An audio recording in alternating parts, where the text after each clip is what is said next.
चलिए शुरुआत करते हैं आज की। नमस्कार। और जो 9th क्लास में बच्चे आ गए हैं, जो 10th क्लास से हैं, अच्छे हैं। और आज का दिन बेहद खास, आज तेलंगाना का फाउंडर दिवस है, यानी कि आज के दिन तेलंगाना का अलग से राज्य बना था और अलग से स्टेट का उसे दर्जा मिला था। चलिए, ये जानकारियां भी जरूरी हैं। कल माता पिता का दिवस था, पेरेंटल डे था, उस पर चर्चा अलग से करेंगे, बात करेंगे। लेकिन फिलहाल जो हम बात कर रहे हैं वो बात कर रहे हैं कि गणित में जो हम संख्या पद्धति में जो गणित की बात करते हैं और गणित के अंदर जो खास बात है, यार गणित एक ऐसा मजेदार चीज है कि आप जीवन के किसी भी पक्ष से हटा नहीं सकते। आपके गली मोहल्ले में आने वाले सब्जी के ठेले, फल फ्रूट बेचने वाले, कोई भी प्रकार का सामान बेचने वाले गणित का हिसाब नहीं जानेंगे तो अपना नुकसान कर लेंगे। इसलिए गणित का सामान होना, जानकारी होना जरूरी है। तो गणित का ज्ञान लेते रहो और जिंदगी में आगे बढ़ते रहो।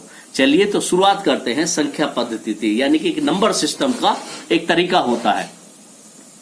नंबर सिस्टम में अगर मैंने अभी आपको सवाल भेजे हैं, उस सवालों पर हम बात करें तो सबसे पहला सवाल है आपका, अगर आप देख लीजिए, मैं इसको यहां रख लेता हूं। और पहला सवाल जो है आपका वो है, ये देखिए, पूर्ण संख्या एक प्राकृत संख्या है। पूर्ण संख्या एक प्राकृत संख्या है। अब जरा देख लो, देखिए ये नेचुरल नंबर है, 1 से लेके 6 तक आगे तक बढ़ते जाओ, ये सब नेचुरल नंबर है। पूर्ण संख्या क्या है? जिसमें जीरो लग जाए वो सब पूर्ण संख्या है। अब पहला सवाल यह है कि क्या प्रत्येक पूर्ण संख्या एक प्राकृत संख्या है? अब पूर्ण संख्या प्राकृत संख्या कैसे हो जाएगी भैया? पूर्ण संख्या में जीरो भी है, इसमें जीरो नहीं आता, नेचुरल नंबर में जीरो नहीं आता, इसलिए पूर्ण संख्याएं प्राकृत संख्या नहीं हो सकती। तो जो पहला सवाल है कि पूर्ण संख्या प्राकृत संख्या है, नहीं, नो। अब प्रत्येक प्राकृत संख्या एक पूर्ण संख्या है। प्रत्येक प्राकृत संख्या एक पूर्ण संख्या है, बिल्कुल, ये सारी इसमें आती है, बस जीरो और जुड़ जाता है। तो ये प्राकृत संख्याएं पूर्ण संख्या होंगी, तो इसे लिख देंगे यस, वाई और एन लिखेंगे। चलिए, प्रत्येक पूर्ण एक पूर्ण संख्या है। प्रत्येक पूर्णांक एक पूर्ण संख्या है। प्रत्येक पूर्णांक है ये इंटीजर जिसे बोलते हैं। पूर्णांक में -1 2 3 4 5 आ जाओ और +1 2 3 4 5 आ जाओ, आगे तक बढ़ते जाओ, और बीच में जीरो आ गया। अब पूर्ण संख्या और पूर्णांक में कितना अंतर है? पूर्ण संख्या है 0 1 2 3 4 5 प्लस वाली है सारी, यानी कि यहां से यहां तक ये पूर्ण संख्या है, ये इसे भी मिला दो तो ये पूर्णांक हो जाएंगी। तो अब सवाल क्या है? सवाल आपका ये है कि प्रत्येक पूर्णांक एक पूर्ण संख्या है। प्रत्येक पूर्णांक एक पूर्ण संख्या नहीं हो सकती, क्योंकि इसमें माइनस भी आता है, तो इसलिए लिखेंगे इसको, प्रत्येक पूर्णांक पूर्ण संख्या नहीं है। प्रत्येक परिमेय संख्या एक पूर्ण संख्या है। प्रत्येक परिमेय संख्या ये रही, परिमेय संख्या P/Q में लिखा जाए, लेकिन उसका जो हर है, अंश बटा हर होता है ना, हर का मान जीरो नहीं होना चाहिए बस, इसलिए पूर्ण संख्या है। अब ये क्या कह रहा है इसमें? प्रत्येक परिमेय संख्या एक पूर्ण संख्या है। परिमेय संख्या ये है P/Q वाली, और एक ये पूर्ण संख्या है, यानी कि 0/1 हो सकती है। बिल्कुल, प्रत्येक परिमेय संख्या एक पूर्ण संख्या हो सकती है, लेकिन वो कब हो सकती है? जब जीरो है, तो 0/1 लिख देंगे हम, है ना। इस पे लिख लेता हूं मैं, एक कागज ले लेते हैं, इस पे समझ में आ जाएगा आराम से। 0/1, 1/1, 2/1, यानी कि इन्हें कोई भी संख्या हम बटे में लिख सकते हैं, तो ये कोई दिक्कत नहीं है। तो ये प्रत्येक पूर्ण संख्या, प्रत्येक परिमेय संख्या एक पूर्ण संख्या है। बिल्कुल, एक परिमेय संख्या पूर्ण संख्या है, बशर्ते उसके हर में जीरो नहीं हो। चलिए, अब हम तीसरे की बात करते हैं, तो चौथे की बात करते हैं। प्रत्येक परिमेय संख्या एक पूर्ण संख्या है। प्रत्येक परिमेय संख्या एक पूर्ण संख्या नहीं हो सकती, क्योंकि परिमेय संख्या ये है, P/Q में है, और पूर्ण संख्या 0 1 2 3 4 5 में है, तो बटे में नहीं है, तो ये पूर्ण संख्या नहीं हो सकती। अगला सवाल है, तो फिर ये क्या पूर्णांक है? प्रत्येक परिमेय संख्या पूर्णांक भी नहीं हो सकती, क्योंकि ये बटे में नहीं है और ये बटे में हो सकती हैं, तो इसलिए नहीं हो सकती हैं। अगला सवाल है, प्रत्येक पूर्णांक एक परिमेय संख्या है। प्रत्येक पूर्णांक एक परिमेय संख्या हो सकती है, तो इसे कह सकते हैं ये पूर्णांक संख्या एक परिमेय संख्या हो सकती है, क्योंकि -4/1 लिखा जा सकता है, इसलिए ये परिमेय संख्या हो सकती है। तो इसे यस करेंगे। अगला सवाल है, एक मजेदार सवाल है, तीसरा सवाल है। तीसरे सवाल को देख लें जरा सा इसे, मैंने हालांकि आपकी कॉपी पे दे दिया है, फिर भी आप देख लें इसे कि तीसरा सवाल क्या है। क्या शून्य एक परिमेय संख्या है? क्या आप इसे P/Q के रूप में लिख सकते हैं, जहां P और Q पूर्णांक है और Q बराबर 0 है? क्या शून्य एक परिमेय संख्या है? शून्य परिमेय संख्या है, बिल्कुल सही है। आप कह रहे हो कि शून्य एक परिमेय संख्या है, बिल्कुल सही है।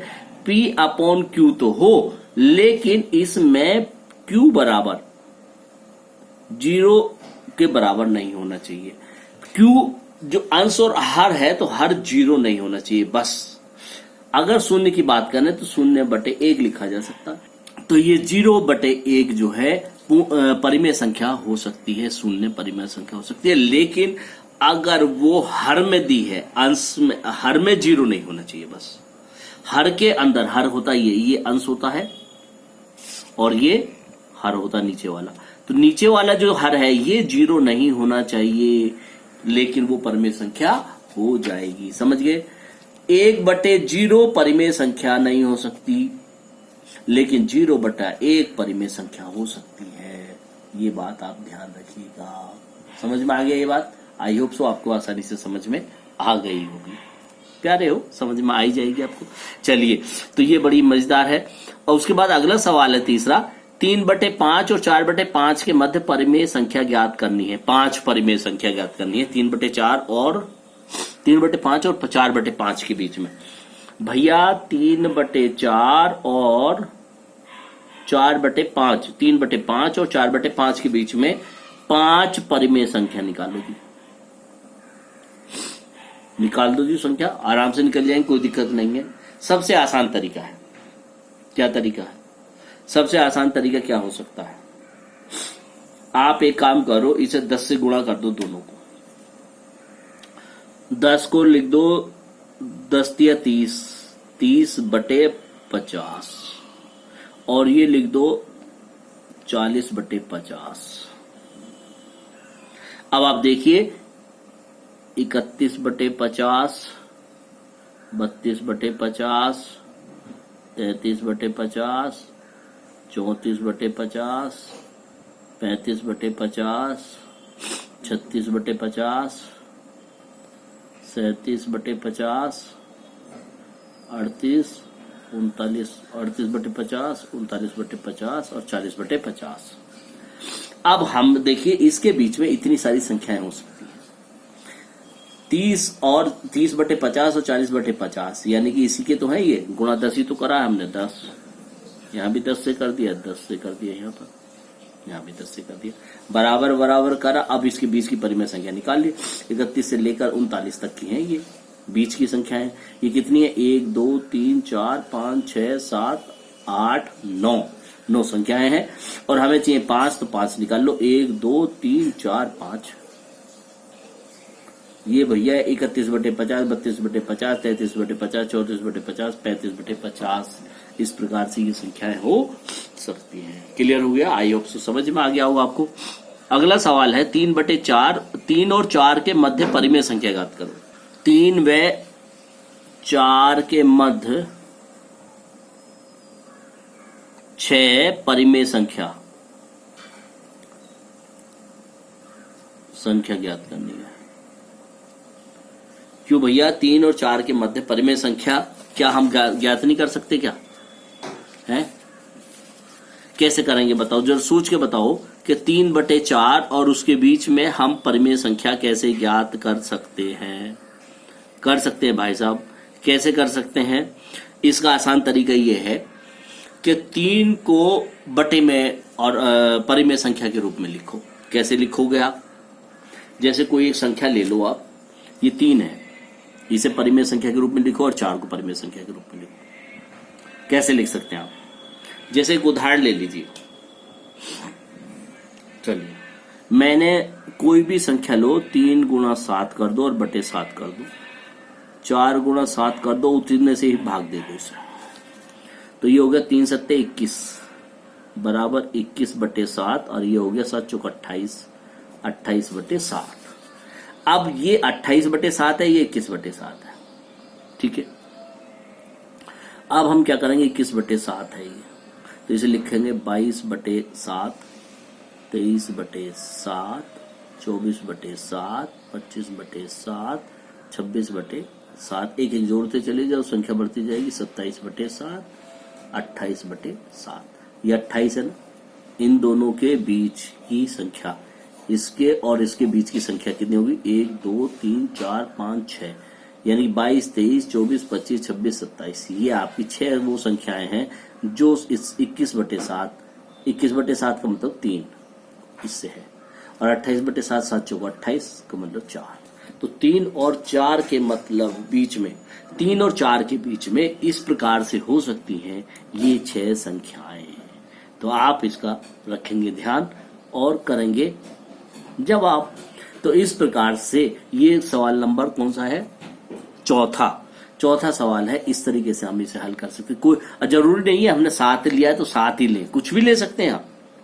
आपको उदाहरण के तौर पे दे दूं, अगर हम 7 न लेते, हम कुछ और ले लेते, क्या ले सकते हैं हम ले लीजिए, चलिए 3, अगर हम 3 से ही गुणा करते हैं तो क्या होगा, जरा देखते हैं करके, आइए 3 गुणा 3/3 है ना, तो ये हो गया बराबर 3 3 9/3, तो ये तो 9/3 है। और 4 गुणा 3/3, 4 3 12/3। हालांकि पूरा पूरा कट रहा तो ये बटे वाला तो मामला रहेगा नहीं, 5 ले लो चलो। 3 गुणा, वैसे तो 9/3 और 12/3 में 6 नहीं हो सकते ना, 10 और 11 ही हो सकते हैं। अगर हम 5 करें ऐसे तो 5 दिया 15/5 और 5 चौक 20/5, तो 15 और 20 के बीच में 4 ही होंगे भाई, 16 17 18 19 20, तो 4 ही बचे।